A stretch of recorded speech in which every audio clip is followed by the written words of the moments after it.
As you can see from cycling over and over, it's taken some of the finish off of the slide itself. Again, as long as it's done naturally and it's not because the gun is having friction problems, that's just going to aid in the smoothness of the gun over time. It's kind of like a really nice pair of jeans that you've worn and broken in. I was going to say underwear, but nobody should keep underwear that long. Hey guys, Joe here, and in today's video we are taking a look at a beautiful 1911 chambered in 45 ACP. And it's made by Kimber. If you're new to the channel, thanks for checking it out. Maybe consider getting subscribed down below. Maybe use the Amazon affiliate links, help the channel grow, all that good jazz. I can't link to Liberty Arms, but if you don't mind Googling it, they'll give you a hell of a deal on firearms just like this one. This one's not for sale. My buddy bought it. Makes me jealous. But he let me take a look at it, and that's why he's my buddy. Plus, I get to shoot it when we go to the range. This is a first generation Kimber Warrior pistol. They have a new version of it called the Warrior 2. I think it's got fiber optic sights and a couple of other changes, but this one is basically perfect. Question mark for me, ... If I were to own it, the only thing I would change is I would get rid of those grips. But that's a personal preference. But otherwise, this gun is probably set up the way that I would want to set one up if I were ordering one. Chambered in 45 ACP, which is the 1911 round, if you want to call anything a round for a gun. And it has just about every feature on it that I've had on just about every one of my personal carry 1911s. Let's go ahead and take a look at some of the external features before we pop the top off and see what makes this bad boy tick. As you can see, this one has both front and rear slide serrations that are canted forward. Really makes it easy to grab if you like to do front or rear manipulation. Has a nice enlarged ejection port with a flare right there and a cut here so that you can see that it does have a loaded chamber hole so you can see around when it's in there. This one has a flat mainspring housing, extended beaver tail, skeletonized hammer, skeletonized trigger. Well, technically that's a lightened trigger. It's not a skeletonized because it just has some holes in it.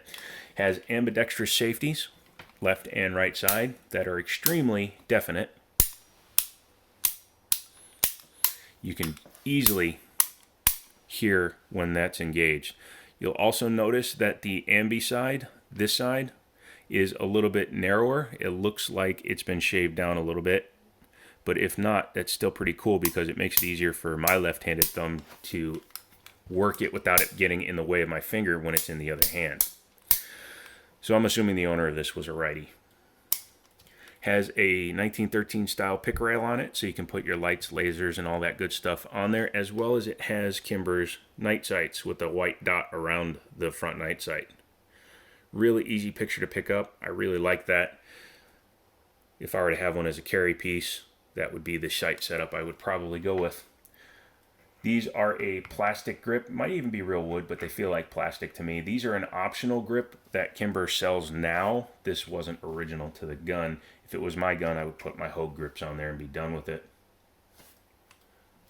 Other than that, it's a pretty standard 1911 going all the way around it. It also looks like he changed the rear mainspring housing because, correct me in the comments, I don't believe the Kimber carried a lanyard loop like this one does. Let me know down in the comments if you own one, whether or not yours has that.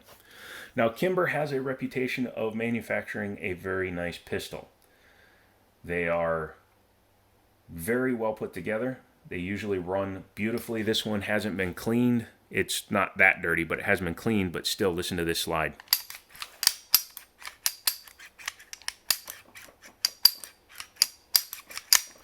That's a very smooth interaction between the frame and the slide, and this is actually a dry pistol. I've taken the top off already once just to see what the safety series was, and this one is a Series 70, by the way, but it's very, very, very smooth, even though it doesn't have any extra lube on it as of right now. Has a half-length guide rod, so it has a standard plunger here on the end. Doesn't need the hole in the plunger for a guide rod to go through, and it has a nicely finished bushing. I like the little bit of stainless that's in here. It's not overdone, it's not super chrome. This is a really nice way to doing it. Being a used pistol, this one came with the Wilson Combat magazine. I like Wilson Combat, they make some decent stuff. As you can see, it goes right in. These magazines are designed to have a mag well on the bottom of the pistol. And if I had this gun, I would probably put my mag well on it. But as you can see, the gun is drop free for the magazines, which is very nice to have. And I've tried it with my Smith & Wesson mags, my Chip McCormick mag, my standard Rock Island Metgar mags, and even a 10-round Pro Mag extended mag, and they all function flawlessly in this firearm. As you can see, this one has been used. It's got some wear on the side of the slide here. It's another reason I think he was ready. I'm pretty sure he was carrying it in probably a Kydex, and in, out can scratch it because this side is a little bit smoother. Otherwise, really good shape. I also like the fact that the owner of this gun took it out and shoot it. There are some guys that will walk in and they'll want to trade in a gun and it's never been fired because it's a collector's piece. There's very few firearms out there made within the last 50 years that I would consider collectible to the point where it shouldn't be fired. And even then, I'd probably fire it anyways. I take my 80-year-old Winchester 30-30 out and shoot it whenever I got the chance. Pandemic, I can't go out there right now, but as soon as I can. I've got some cool not self-defense, but some cool hollow point, very light load ammunition that I want to try in my 30-30. So when I can get back to the range, you're going to start seeing those videos too. I've rambled on long enough. Let's go ahead and take this thing apart and see what makes the insides inside. Before we do that, as always, safety check the firearm, point in the safe direction, make sure there's nobody around it, finger. The reason I tout that is gun safety. It's just a simple thing to do. And the first time I went to show a firearm and I racked the slide to do a safety check, a bullet popped out. So I'm a very big proponent of safety checking your firearm, especially before you manipulate it. But that being said, now that the hammer is back, I find that's the easiest way to take these guns apart. Just engage your safety, which keeps the slide from moving back. Take the gun, flip it up on its end. You're going to push down on the plunger here while rotating the bushing. Now, some guns have a very tight bushing, and you might need a bushing tool. They're like $2 at your local store. But you're going to take the spring and the plunger out. Be very careful because they're not captive. These things will shoot into your ceiling and bounce around, and you could lose them for days, weeks, years, or never find them again. Once you've done that, you can go ahead and drop the safety because the slide will move on its own now. And you will need to come back to that second notch, or technically the first notch, because that's the disassembly notch. That's the notch for the slide lock. That's the takedown. You will have to fiddle with it to find the right spot to push the slide lock through. But once you do that, just pop that thing out. I find the easiest way to take these things apart is to flip them upside down so that your guide rod doesn't fall out onto the floor. Once you do that, make sure your link is pushed forward towards the end of the barrel. Take your bushing out, and then you can just take the barrel out of the slide. So the gun's field stripped now, so let's take a look at the individual parts. This is the barrel here. As you can see, it uses the original locking lug, and it has the original swinging link. This is John Moses Browning's tilting lockup system. So the barrel comes back, tilts back a little bit as the slide cycles, and it comes back and locks back into place using these lugs with the corresponding spots on the inside of the slide. Taking a look at the finish on the slide itself, they did a very nice job. You can see that, again, the gun's been fired a bunch, but it doesn't have any abnormal wear. You're going to lose some of your finish on the inside of the firearm. You have metal on metal and lots of heat. That's going to happen, and that's perfectly fine. The barrel itself is very nice. It is ramped at the back so that you can feed hollow points a lot easier. Can be a problem if you don't have a ramped barrel. Let's take a look at the frame now. And looking at the frame, you can see this is a Series 70 internal. I have to make that clarification because the Series 70 and Series 80s are names of complete systems. These are just internals set up in that style. Series 80 internals have drop safeties in them. Taking a look at the frame, you can see, again, very nicely finished with minimal wear showing. Some of the finish is starting to come off the rails. Again, perfectly fine. Don't care. Nice little bit of a ramp on the frame itself. And you can see, again, it's been fired recently, but it's not too dirty. And these guns are praised for being simple, and that's completely warranted. They have a very simple trigger mechanism. The trigger comes straight back. It has a yoke that goes around the magazine, comes back, pushes on a spring in here, which activates the sear, which drops a hammer. It's literally a two-piece system. And that's why 1911 triggers are some of the smoothest triggers in the world and why they're possibly the best triggers in the world. I've yet to find another firearm with a better trigger outside of a rifle. But with those pieces taken out, you can see the gun is field stripped, so it's ready to be cleaned and then put back together. We're going to go ahead and reassemble it. First thing you want to do is take your slide, turn it the right way, or the way that you can get the barrel into it. Make sure your link is in the down position.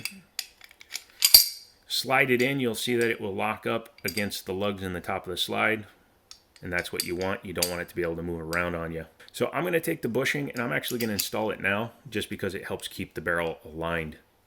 Makes it easier to line up the drop link when you go to reassemble it anyways. Next thing you want to do is take your guide rod, put that back in. I usually reassemble the gun upside down, but still I will put the spring in regardless because it helps keep the guide rod in the right position. You can see how it's just kind of laying there all floppy like. Yep. A little strong on that. Go ahead and make sure that's lined up. Flip your drop link into the right position. Take your frame. Again, since I'm doing this all upside down, we'll start everything upside down. And once you get it past here so that it's covering the guide rod, you can just go ahead and drop it back down.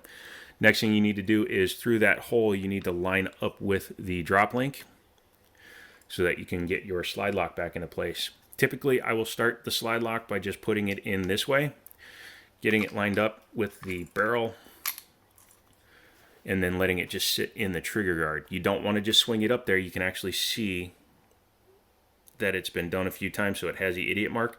Pull it about halfway out so that the slide lock will actually clear the frame, and get it up as close to the piston as you can. There's little springs in here, I call them pistons, but there's little spots in there. And once you do that, bring the slide back to the reassembly notch and just push it in. That way you can avoid that mark that's already there. Once you've done that, you can lock the slide again so that you can put the gun down and manipulate the front of the slide. Push your plunger back down. This is where you need to be careful because, again, the spring is under a lot of tension and could shoot across the room. Push down. Your bushing will lock into place with the plunger, and then you can disengage your safety, rack the slide a bunch, and try it out. There you go. Reassemble it. Sorry, this bit is a little bit more shakerly. Shakerly? Yeah, that's a word. Because I didn't realize that my phone only records for 15 minutes and 57 seconds before it stops, either to save the file size or I'm not 100% sure. But it did that, and it did that twice, and I just finally caught it. So, whoops. Go ahead and call Liberty Arms. Google it. Somebody put it down in the comments. I'll approve it. And we'll get you a good gun and a good price from some good people. So I want to see a lot of people call there because the more stuff they get or the more sales they get from you guys, the more stuff they'll let me borrow. And just like that $3,000 Wilson Combat we looked at and this really nice Kimber and some other toys, the more they sell, the more apt they are to hook me up. So let's all work together. As AdSense comes in and you guys are buying stuff on Amazon, it will allow me to start purchasing some of these firearms, and then we can start having some more fun doing comparisons and tests and all that stuff. I want to see like what can stop a 22 that's just laying around your house, things like that. Other people have done some of them, but I personally haven't, so I want to do that. Liberty Arms, this is Joe. This is the Jiminy Show. And this is my thumb saying, I'll talk to you later.